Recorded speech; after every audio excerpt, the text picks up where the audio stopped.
안녕하세요. 생태자변배가 되신 도행합니다. 반갑습니다. 이제 지금 띠별 월 운세를 설명을 하고 있거든요.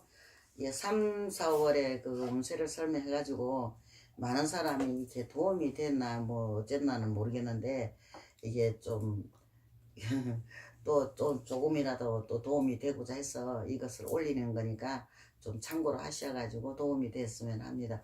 이제 토끼띠에 대한 설명을 좀 해볼게요. 토끼띠는 올해는 뭐 그렇게 막 차고 나간다는 것보다는 막 서서히 이렇게 뻗어나가는 행복이 되는 거거든요.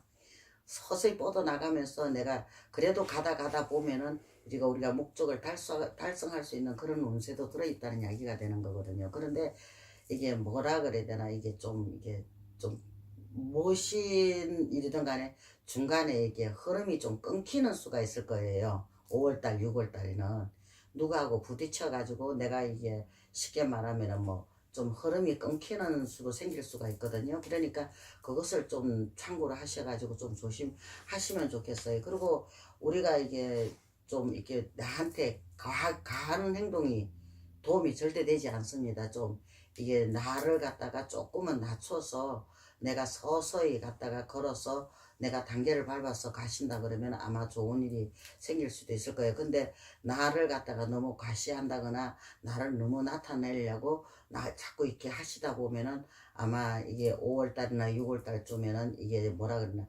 상파살이 들어오거든요. 그래서 좀 많이 안 좋을 수가 있다는 이야기가 돼요. 원래 이게 5월달, 6월달 봄 되면은 이 토끼들이 굉장히 활발하거든요. 움직임이. 근데 그 활발한 걸 갖다가 조금 이게 늦추시는 게죠. 좀 낮추시는 게.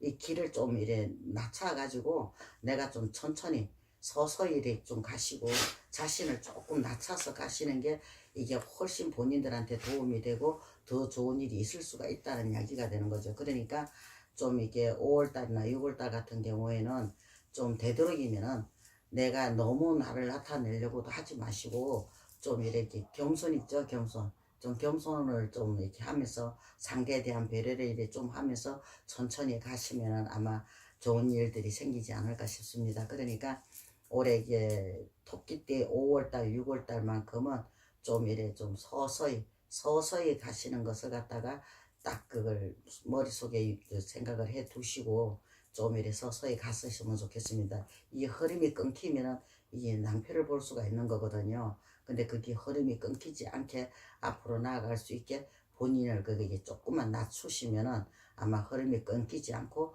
이게 갈 수 있으리라고 생각합니다. 모쪼록 이 이야기가 도움이 돼 가지고 참 이게 참고로 하셔서 도움이 됐으면 좋겠습니다. 승불합장합니다.